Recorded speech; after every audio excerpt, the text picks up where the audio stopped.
My two favorite Coach Holtz stories.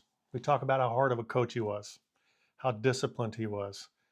He made you a man real quick. You were either going to make you or break you, one of the two. So my first story was my very first game at Notre Dame. It was the 1989 kickoff classic against Virginia. And I was not punting or kicking at the time. Obviously, I was on the sideline, but we had an experienced kicker, Billy Hackett, who had played in the championship season, the prior season. He missed an extra point in the first half sometime. And I heard from the sideline, I heard the name Greg come out of Coach Holtz's mouth. And in my best Lou Holtz voice, all I heard was, Greg Hentrich. Of course, I was looking around. I had played in front of maybe 1,000, 1,500 people at my high school. And I was just amazed how many people were in this. And I'm looking around at the stands and I'm just in awe. And I keep hearing, Greg Hentrich. One of my other coaches came up to me and he goes, Greg, Coach is calling for you. I'm like, no, he's calling for somebody named Greg. I'm like, oh, shoot.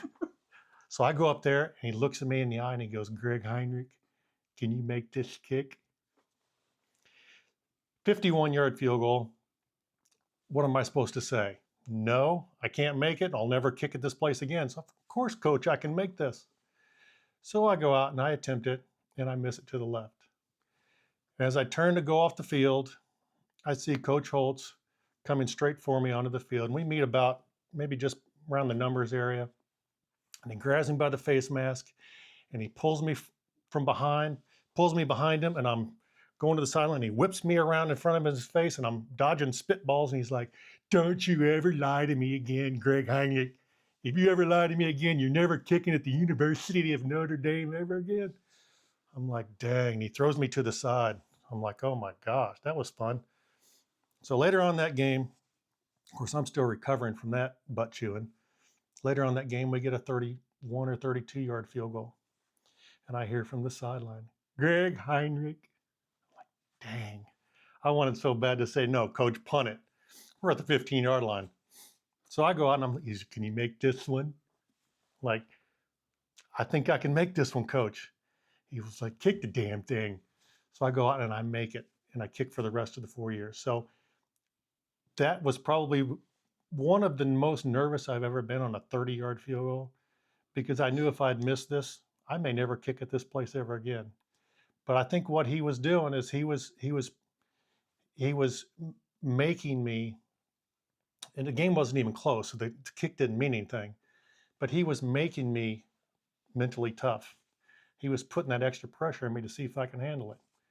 And I always tell my kickers that I coach, like, as soon as a coach doesn't chew your butter, if a coach doesn't talk to you about certain situations, that means he's lost faith in you. So that proved to me that he still had faith in me. He wanted me to prove to myself that I could do it. So that's my first Coach Holtz story.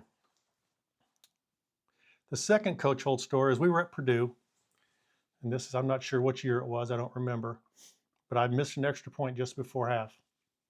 And our team was putting on Purdue pretty well. I mean, there wasn't even close at halftime.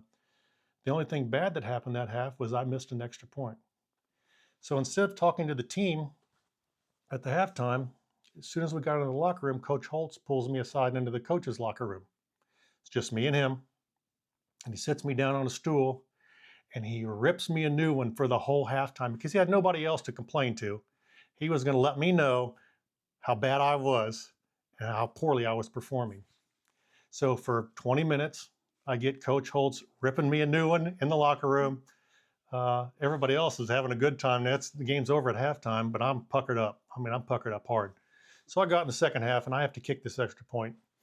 And of course, I'm just, oh man, please don't miss this, because if I do, I'm just going to get reamed for the rest of the week. So I go out and I'm not sure if the ball's going to fit through the uprights or not. That's how mentally puckered up I was. But it did go through and everything was fine for that. But again, he's teaching me, you've got to perform to the best of your ability at all times. And if this is okay for you to miss an extra point, I don't want you kicking for me. So go out and do your best, make your kicks when you're expected to make them, and everything's going to be fine. And that's what I did.